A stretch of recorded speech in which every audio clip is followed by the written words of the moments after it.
Bueno, desde Izquierda Unida hemos lamentado profundamente la muerte de Orlando Zapata, pero nosotros no estamos de acuerdo con la instrumentalización que se está haciendo en Europa de esta muerte para condenar a Cuba, porque tenemos un doble lenguaje a la hora del tratamiento de derechos humanos. Fíjense ustedes, el Parlamento Europeo no ha condenado el golpe de Honduras.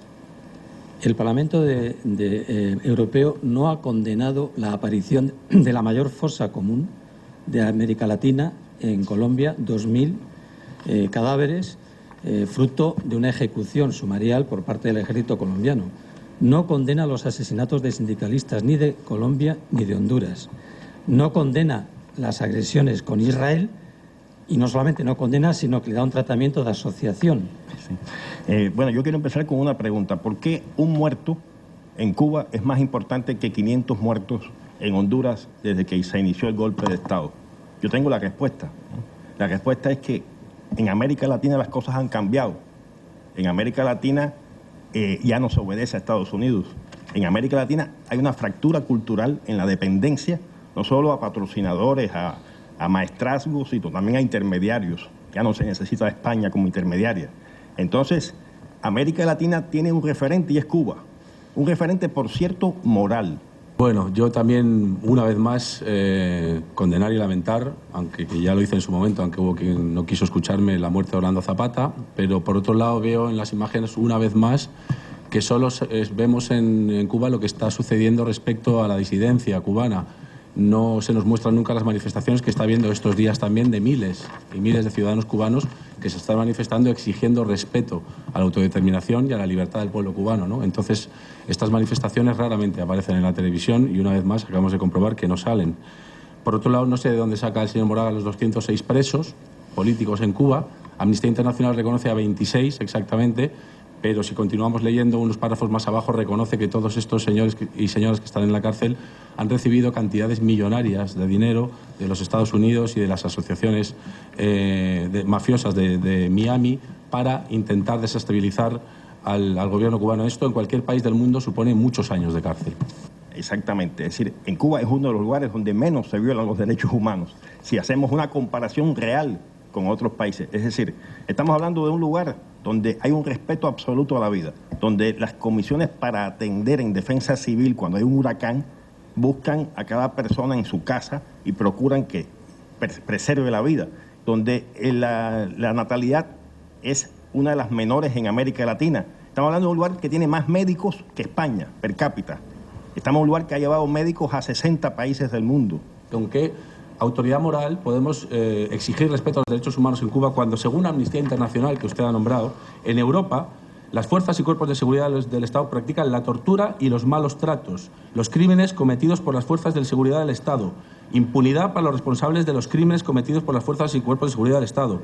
La policía española, según el documento, durante más de 4 años, el territorio español ha sido utilizado para las entregas extraordinarias de detenciones de ciudadanos detenidos secretamente y en otros países del mundo y han sido llevados a la base naval de Guantánamo para ser torturados y vejados sin ningún cargo en contra suya. Si estos son los derechos humanos que usted está reclamando, me parece absolutamente inaceptable. En Cuba solo se tortura en un lugar, en la base naval de Guantánamo, torturas practicadas por los Estados Unidos de América con el consentimiento de la democrática Europa. En cuanto a la falta de libertad de expresión en Cuba, por ejemplo,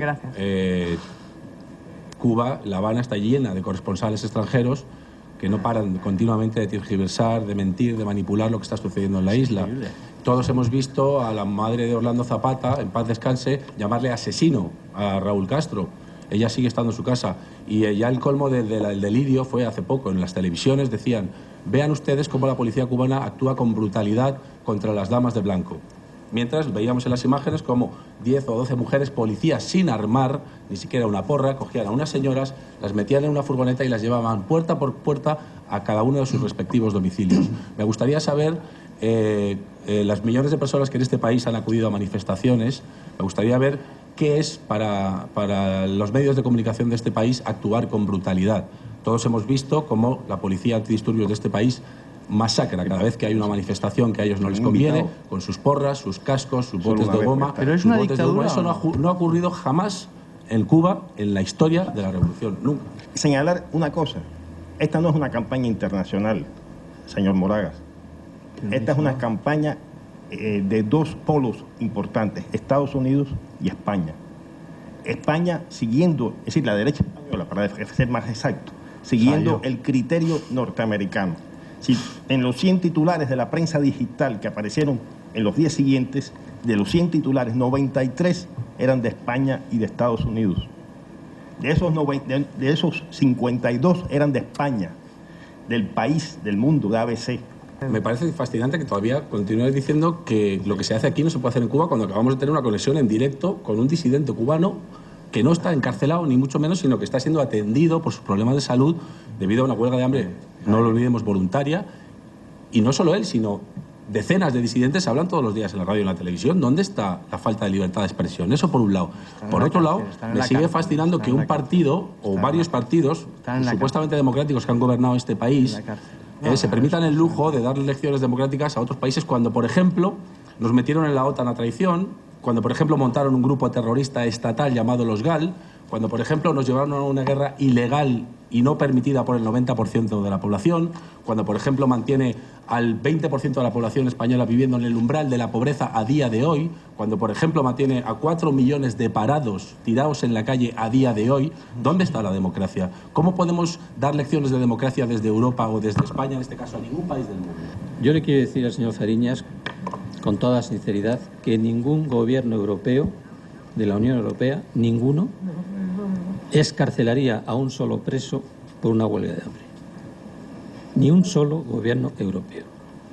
Dicho por los propios Estados Unidos, el bloqueo cubano, los objetivos del bloqueo cubano, a ver si lo encuentro por aquí, eran exactamente causar hambre, desesperación y el derrocamiento del gobierno cubano. Esto figura en un memorándum que se desclasificó en el 91 por parte del gobierno de los Estados Unidos. La ley Helms-Burton y la ley Torricelli entrega miles de millones de dólares cada año con nombres y apellidos a asociaciones cubanas, la mayor parte de ellas radicadas en Miami, que utilizan ese dinero solo y exclusivamente para derrocar al gobierno cubano, que no recordemos, hemos pasado una transición en España, efectivamente. Sí, lo que pasa es que pasamos una transición de un gobierno fascista, dictatorial, en contra de la opinión del pueblo. En cambio, Cuba llevó a cabo una revolución con el apoyo general del pueblo cubano. Es una revolución que el pueblo en general en Cuba continúa apoyando y que en cualquier caso estoy de acuerdo contigo. Quien tendrá que hacer la transición, porque tendrán que hacerla, porque todos los estados del mundo tienen que ir evolucionando, Cuba también, la tendrán que hacer, estoy de acuerdo contigo, Pedro. Enrique Vieta. Yo creo que partimos de los presupuestos que nos ha puesto sobre la mesa la derecha. Y creo que uno de los problemas fundamentales que tenemos es que la izquierda ha perdido el rumbo. Es decir, la derecha ha llegado al extremo de decirnos cuál es la izquierda buena, cómo debe comportarse la izquierda, qué es lo políticamente correcto. No necesariamente porque ustedes opinen que existe un tipo de democracia que es la democracia, es esa la que necesariamente tenga que implantarse. Hay otras vías, Moraga, existen otras vías. Nosotros somos un Estado pequeño, un Estado que hemos sido bloqueados y que hemos sido durante la historia dominados por Estados Unidos. Adelante, Guillermo. Quiere decir que no es falso absolutamente que el pueblo cubano se muera de hambre. O sea, eso no existe en ninguna estadística ni en ningún lugar reconocible y mínimamente fiable. Eso por un lado. Por otro lado, me sorprende que se erija usted en fiscalizador de las dictaduras cuando no han tenido ningún reparo en no solo no condenar la dictadura de Franco, sino en bloquear repetidamente la Unión Europea una condena unánime del Parlamento Europeo contra la dictadura de Franco. Cuando ustedes han apoyado el golpe de Estado contra el presidente electo democráticamente Hugo Chávez en Venezuela. Cuando ustedes están apoyando el golpe de Estado comunista. Cuando sí. Con esos argumentos tan antiguos creo que no tiene usted ninguna opción. Y por otro lado, han apoyado y siguen apoyando y dan como válido al gobierno en Honduras en este momento. ¿No? Entonces, ¿con qué autoridad moral se erigen ustedes en perseguidores de dictadores cuando no han tenido ningún problema? Es más, muchos miembros de su partido han sido miembros activos de la dictadura franquista. Muchos miembros de su partido. Mira, yo quiero decir que según Naciones Unidas, el Banco Mundial, la Organización Mundial de la Salud y UNICEF elogian el sistema social de la República de Cuba, el único país del tercer mundo que alcanzó niveles de desarrollo humano comparable a países desarrollados.